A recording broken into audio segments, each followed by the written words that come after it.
Assalamualaikum warahmatullahi wabarakatuh. Salam jumpa kembali untuk sahabat-sahabat YouTuber, sahabat media, serta para pemirsa yang selalu aktif mengikuti konten-konten Ayah Sadam. Di sini Ayah Sadam akan langsung terhubung melalui saluran radio RAS yang akan dipimpin oleh Bung Jepri dengan acara gado-gado tanya jawab seputar dunia lain dan pengobatan jarak jauh.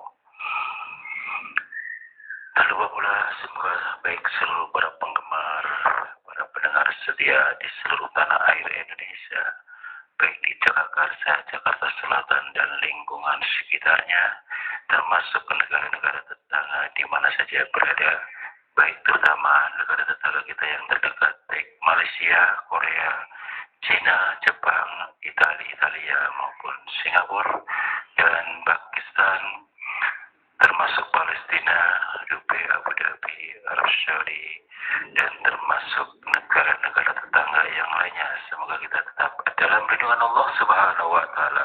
Di sini saya pribadi yang memiliki channel Ayah Sadam,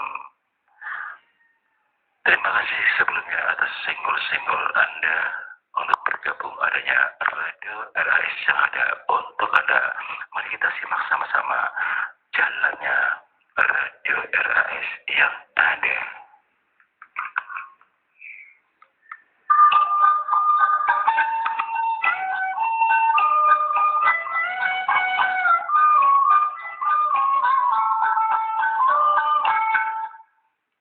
Assalamualaikum warahmatullahi wabarakatuh. Salam jumpa kembali untuk sahabat-sahabat YouTuber, sahabat media, serta para pemirsa yang selalu aktif mengikuti konten-konten yang ada di channel Ayah Sadam. Di sini saya pribadi Bung Jepri selaku pemandu pembawa acara radio RAS yang ada untuk Anda untuk melanjutkan membacakan atensi demi atensi yang masuk pada hari ini. Di sini kami membuka acara dengan tema gado-gado tanya jawab seputar dunia lain dan pengobatan jarak jauh untuk Anda. Hari ini atensi yang masuk akan saya bacakan yaitu saudara Abu Rizal yang ada.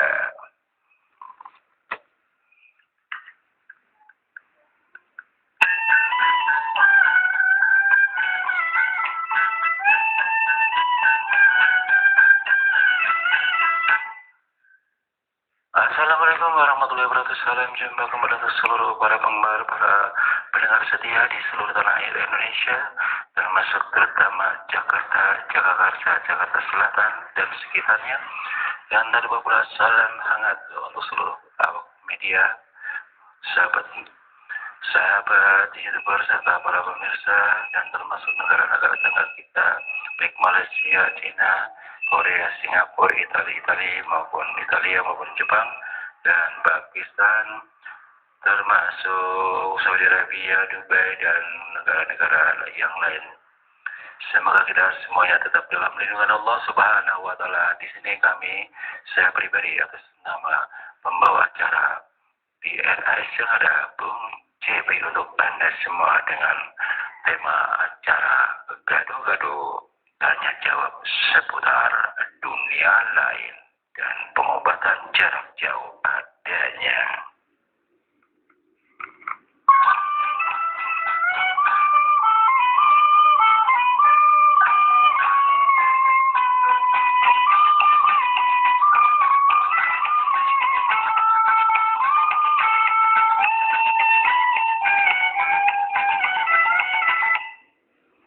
Untuk atensi yang pertama yang akan saya bacakan yaitu saudara kita, yaitu Bapak Abu Rizal dari Cilacap. Assalamualaikum warahmatullahi wabarakatuh. Bung Jepri, salam kenal, salam senggol-senggol ya. Alhamdulillah saya dapat informasi dari kawan yang ada di Jakarta.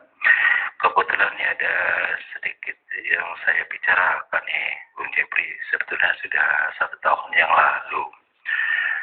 Jadi singkat saja Bung Jepri ya, biar paham, serasa paham Bung Jepri kalau saya cerita. Saat itu saya kan memang biasalah manusiawi ya, lagi punya problem berat. Ya biasalah rumah tangga tentang ekonomi. Kebiasaan saya kalau refreshing daripada pusing saya datang ke pantai karena saya posisinya dekat pantai ya. Seringkali saya nongkrong di pantai sambil memandangi laut. Tiba-tiba ada sekelebat manusia, wanita cantiknya, katakanlah bidadari. Saya juga kadang-kadang saya teringat dengan riwayat mitos adanya Nyi Roro Kidul, penjaga laut Kidul seperti itu, Bung Jepri. Tapi di saat itu saya cuek-cuek sajalah, saya membaca apa saja, istighfar apa sebisanya saya. Yang penting apa yang saya lihat tidak mengganggu saya.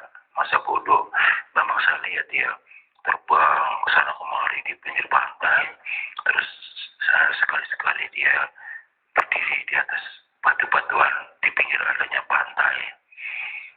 Saya cuek aja gitu sambil memandangi lautan dan seakan-akan saya tidak melihatnya, tapi saya sebetulnya paham adanya. Yang saya pikirkan kan begini Bung Jepri, apakah betul dia Nyi Roro Kidul yang katanya penjaga laut Kidul ya? Kok saya bisa melihatnya? Padahal itu kan cuma mitos, yang kita lihat kan cuma semacam film-film yang berhubungan dengan masalah Roro Kidul begitu loh Bung Jepri. Nah, singkat kata, saya sudah 7 kali Bung Jepri menemui dia. Ya masih menyaksikan seperti itu. Tapi sejak itulah saya belum pernah ditegur atau dia tidak mengaku saya seperti itu. Nah pada hari ke-8 ceritanya saya kembali lagi ke sana. Biasalah saya tidur di tempat yang enak, dekat batu-batuan sambil menikmati memandangi lautan dan ombak-ombak yang ada, termasuk angin-angin yang sumilir begitu alami begitu loh Bung Jepri. Di saat saya turun di pinggir pantai adanya yang dekat batu-batuan kecil dan pasir begitu ya, saya menemukan beberapa rambut itu panjang, kayaknya sih memang rambut wanita gitu ya. Lantas saya pungut, malah jadi banyak, kayaknya kurang lebih ada 30 biji kali. Lantas saya cuci bersih, saya ikat dengan karet, saya bungkus dengan kain. Kebetulan saya punya sapu tangan, saya taruh di kantong. Nah, pada saat saya tidur, maaf sebelumnya gini, rambut itu saya masukkan di mana adanya, apa itu namanya kalau di kampung kan, gendek ya, yang dibuat dari tanah. Kalau orang kampung kan zaman dulu pakai gendek itu dimanfaatin buat apa? Kalau orang bilang penyaringan, buat tempat beras begitu. Saya taruh di situ, saya tutup. Kebetulan penyaringan itu kata-kata gentong ya gitu ya, saya taruh di kamar, taruh di pojok, terus saya tutupin biar nggak kelihatan itu ada gentong begitu. Padahal itu kan saya taruhin rambut yang saya dapatkan dari pantai.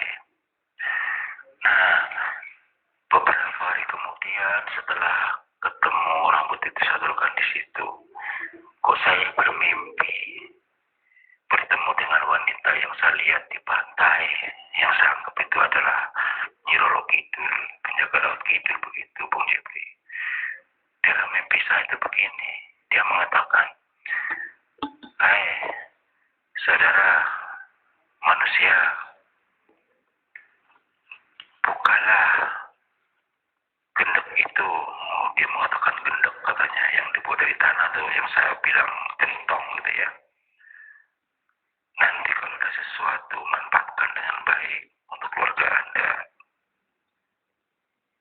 Dan rawatlah rambut itu adalah rambut saya. Saya terima kasih kau telah merawat rambutku yang berjatuhan di pantai, katanya bilang begitu. Begitu saya bangun, saya sontak kaget dan saya duduk sebentar. Saya mengingat-ingat kejadian mimpi itu, Bung Jepri. Setelah saya mengingat selesai, saya langsung beranjak. Saya buka tuh gendek itu. Ternyata Bung Jepri, gendek itu kan kosong. Ukurannya kan besar tuh. Kalau dihitung, kalau dimasukin air mah barangkali 3 galon kali, gede banget. Ternyata Bung Jepri, begitu saya buka tutupnya, penuh beras. Yang kaget dibuatnya. Tadinya saya hampir spontanitas mau tanya sama istri dan anak-anak, siapa yang memasukkan beras itu di situ, saya bilang gitu. Tapi terus terang, rambut tersebut masih ada di atasnya. Beras tersebut, di beras itu penuh. Begitu ditutup dengan tutupnya, pas banget. Nah disitulah akhirnya saya bingung juga, apakah beras ini sama manfaatnya untuk keluarga biar mereka bisa makan. Tapi sih dalam mimpi mengatakan sudah dimanfaatkan buat keluarga berarti boleh dimakan. Antara iya dan tidak Bung Jepri waktu itu saya masih tanda tanya dan masih ada sedikit takutnya ada apa-apa dimakan keluarga. Akhirnya saya mimpi lagi, anak muda, seorang manusia, jangan kau lakukan, itu rezeki dari Allah melalui perantara saya, karena Anda telah merawat rambut saya. Manfaatkan dengan baik beras itu, dan beras itu kau ambil tidak akan pernah habis. Kalau memang ada tetangga yang memang kelaparan, Anda bagikan pada mereka. Insya Allah gentong itu tidak akan pernah habis, akan selalu terisi beras. Itu menurut mimpinya begitu Bung Jepri. Akhirnya pada saat saya bangun dari tidur, saya langsung beranjak lagi. Yang pertama kan beras itu memang udah saya pakai ya, walaupun saya masih sedikit ketar-ketir. Bahaya enggak ya saya gitu. Akhirnya saya kasih keluarga. Selama itu saya belum terus terang sama keluarga, terutama istri. Bilang aja saya beli, saya gitu. Hingga sampai saat ini belum saya bicarakan dengan istri dan anak. Begitu saya buka lagi, dapat petunjuk itu Bung Jepri. Ternyata beras itu utuh kembali, penuh. Akhirnya apa yang kasih petunjuk lewat mimpi, saya terus terang sama bini saya. Bini saya juga tergantung saya menuju memang baik, bagus adanya. Yang penting selama itu kita berbuat baik, baik dimakan untuk pribadi, juga dibagikan kepada tetangga yang benar-benar membutuhkan. Kebetulan dengan kami memang, ya katakanlah masalah ekonomi agak berkurang ya, karena mayoritas mereka petani buruh begitu loh Bung Jepri. Makanya mereka merasa senang adanya saya mau bagikan beras. Minimal 1 pintu saya kasih 2 kilo. Begitu saya balik lagi, saya buka penuh lagi beras terus begitu Bung Jepri. Yang perlu saya tanyakan begini Bung Jepri. Saya kan orang awam ya. Hanya karena gara-gara menemukan rambut, kok saya jadi nggak kekurangan makanan, beras selalu penuh. Bahkan saya jual. Alhamdulillah, uang penjualan itu saya kumpulin. Saya bisa buat modal usaha dagang dengan keluarga, hingga sampai istri saya juga tidak nganggur, akhirnya punya usaha saat ini. Alhamdulillah. Jadi beras itu tidak pernah membeli kemana-mana. Setiap penuh saya ambil separuh, setiap penuh saya ambil separuh, asal saya ambil pasti penuh lagi, seperti itu. Hanya saya coba saat itu, hari itu berapa kali saya ambil penuh lagi, sehingga beras saya bertumpuk. Ada beberapa karung yang ada. Jadi kalau kita mau sehari mau diambil berapa kali pun, syaratnya yang penting jangan dihabisin. Nanti begitu dibuka lagi, penuh lagi seperti itu. Dan masalah saya berbagi terhadap lingkup atau orang-orang yang membutuhkan, saya selalu tiap hari memberikan pada mereka. Kalau saya nggak sempat, biasanya seminggu sekaligus saya berikan kepada mereka untuk kebutuhan dalam 1 minggu. Itu jatah setiap keluarga begitu.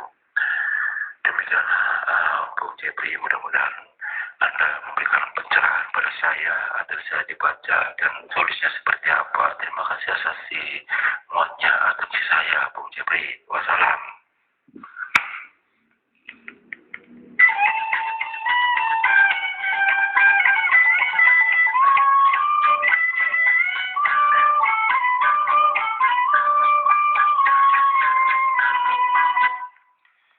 Waalaikumsalam warahmatullahi wabarakatuh.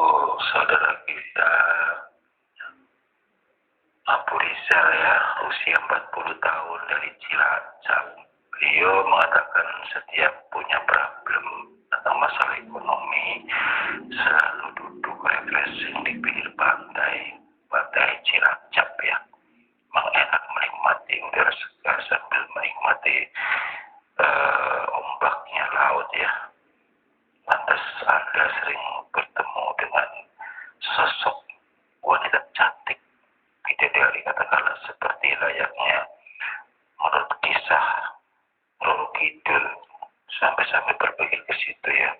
Tapi selama itu Anda tidak pernah ditegur dan tidak pernah didatangi, hanya melihat dan melihat saja. Namun singkat kata, setelah beberapa hari kemudian Anda tanpa sengaja berjalan-jalan turun di pantai yang ada pasir-pasir batuan kecil. Ditemukanlah adalah beberapa helai rambut ya, hingga sampai beberapa helai. Lantas Anda cuci bersih, ada ikat dengan karet, Anda bawa pulang seperti itu ya. Lantas Anda taruh di gentong, katakanlah itu yang dibuat dari tanah. Kalau orang bilang tembikar, tapi ini gentong wujudnya ya. Kalau kita bicara masalah gentong Anda karena kedapatan perantara yaitu rambut, apalagi Anda sudah bertemu dengan si pemiliknya, kembali kepada Anda, saudara Abu Rizal, bahwasanya ini jawaban saya ya, bahwasanya yang engkau lihat selama itu bidadari itu salah satu dayang-dayang dari Roro Kidul ya. Sebenarnya kalau kita tarik kembali ke belakang, tidak lepas dari bangsa jin si penunggu pantai selatan seperti itu. Akan tetapi kalau kita kembali kepada riwayat Anda mengenai rambut, dia memberikan satu jasa kepada Anda karena Anda sudah baik memungut dan merawat rambut yang ada. Nah, disitulah secara tidak langsung ingin membalas budi, terutama melalui perantara yang Anda miliki adalah gentong yang dibuat dari bahan tanah liat seperti itu ya. Sehingga Anda kedapatan beras, hampir setiap Anda ambil beras itu penuh lagi. Disitulah secara tidak langsung si pemilik rambut tersebut membalas budi kepada Anda. Namun perlu Abu Rizal ketahui bahwa pemilik rambut tersebut tidak lepas dari bangsa jin penjaga rambut hidung. Yang Anda lihat memang manusia cantik, bidadari seperti riwayatnya, yaitu Nyai Roro Kidul atau penjaga laut kidul. Itulah ada ya. Mudah-mudahan Bang Abu Rizal yang ada di Cilacap puas akan jawaban saya. Ini ada penambahan. Tolong Anda bacalah amalannya. Setiap habis sholat selesai berdoa, Anda baca tasbih 113 ya, terus surat Al-Kahfi, Yasin, dan surat Al-Fatihah, agar Anda dalam kondisi terjaga. Karena biar bagaimanapun kehebatan apapun, seperti yang baru saja Anda rasakan, tidak usah beli beras selalu penuh, diambil penuh.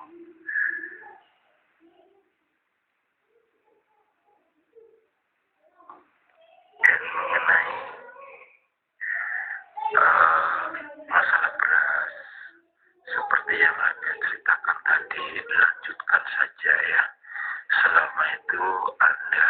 tidak ada masalah. Seperti yang baru saja saya terangkan, amalkan surat-surat yang saya sebutkan tadi, gunanya untuk penjagaan Anda dan keluarga. Barangkali suatu saat dia akan balik menyakiti Anda. Insya Allah saya tidak apa-apa, saya akan pantau jauh-jauh Bung Arsal. Sekalipun saya tidak ke sana, tapi Anda sudah memberikan biodata lengkap, insya Allah Anda dan keluarga akan aman ya. Demikianlah saudara Bang Abu Rizal, mudah-mudahan Anda puas dan mendengarkan jawaban dari saya.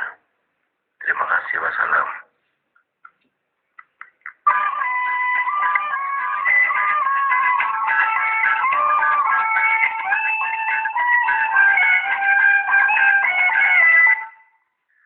Untuk atensi berikutnya yaitu Bang Ari dari Semarang.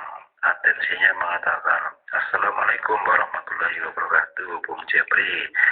Saya Ari, usia 30 tahun. Salam kenal, salam senggol. Terima kasih ya, Bung Jepri. Saya sudah dapat info dari kawan nih. Kebetulan kawan tanpa sengaja mendengarkan acara Anda di channel Ayah Sadam. Jadi saya ingin sharing ini masalah ruqyah ya. Tapi saya akan kembali masalah pribadi saya dulu.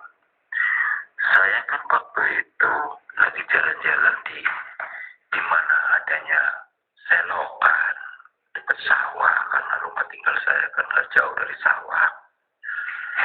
Kebetulan libur lah begitu, gak ada kerjaan.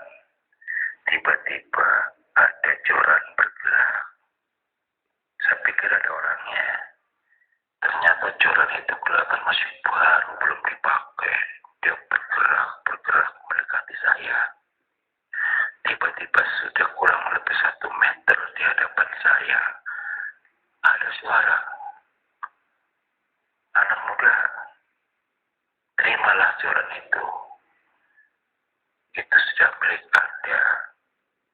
Anda bisa dimanfaatkan untuk mencari ikan melalui joran itu. Mudah-mudahan bermanfaat untuk Anda. Itu kan suara itu begitu.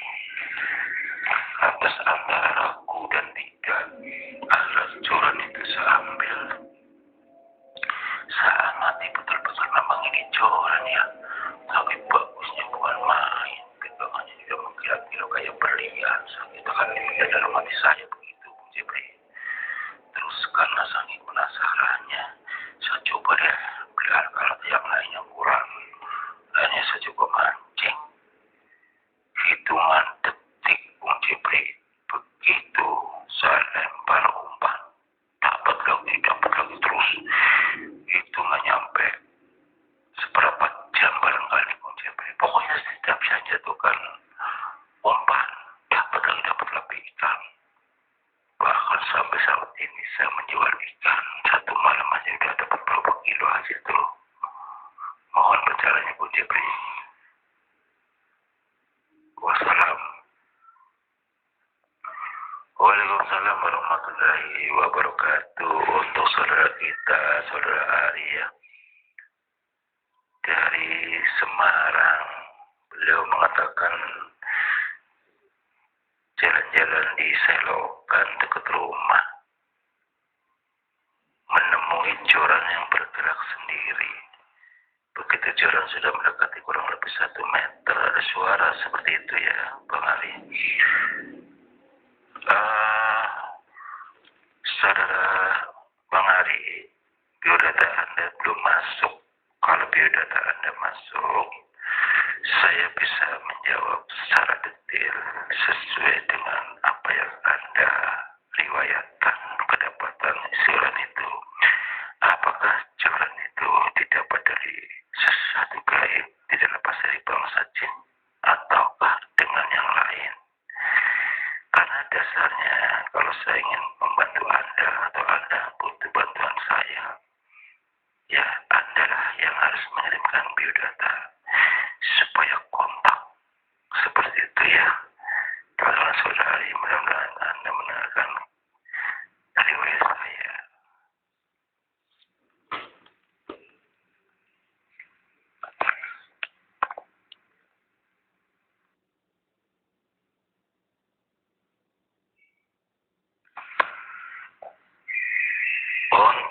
saudara kita yaitu Bang Hari, saya lanjutkan kembali ya, masa curhat-curhat itu memang barangkali sudah haknya Anda tanpa sengaja Anda kedapatan.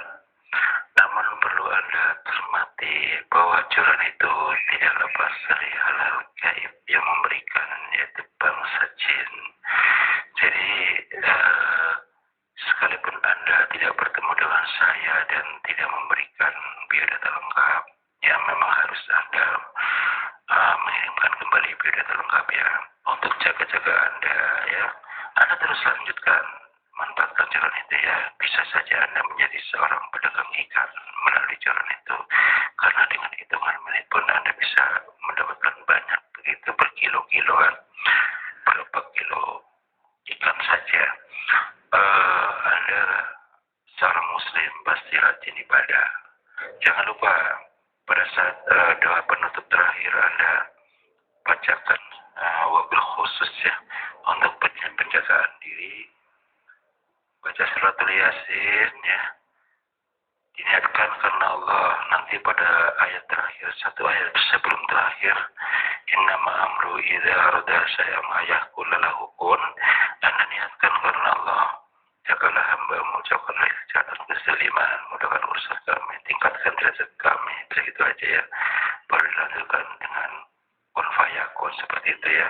Ini gunanya buat pemagar Anda ya, setiap hari Anda baca ya, mau siang mau malam terserah, termasuk Anda singgung, termasuk jagalah keluarga hamba, seperti itu ya. Insya Allah ini sebagai pemagar Anda apabila kodam yang ada di jalan tersebut saatnya nanti dia akan membalik menyakiti Anda, seperti itu loh. Bang Hari, yang namanya itu wujudnya joran, tapi dia memiliki kodam, yaitu kodam jin adanya, seperti itu ya. Awalnya baik-baik, yang dikhawatirkan apalagi Anda tidak punya dasar. Tapi insya Allah kalau Anda selalu rajin membacakan surat Yasin dan ayat 82 ya, yang ada kalimat kun, Anda niatkan ya, insya Allah akan aman ya. Demikianlah saudari atas sambutan pencerahan dari saya, mudah-mudahan Anda puas adanya. Demikianlah saudara pendengar yang berbahagia, sudah telah menanti saya pribadi atas nama Bung Jebri selaku pembawa acara Radio Era Salda untuk segera turun dari udara. Semoga kita tetap dalam lindungan Allah Subhanahu wa taala. Apabila ada salah-salah kata, baik sengaja dan bahas sengaja selama saya membawakan acara gado-gado seputar dunia lain dan pengobatan jarak jauh, mohon maaf. Akhirnya saya tutup. Wassalamualaikum warahmatullahi wabarakatuh.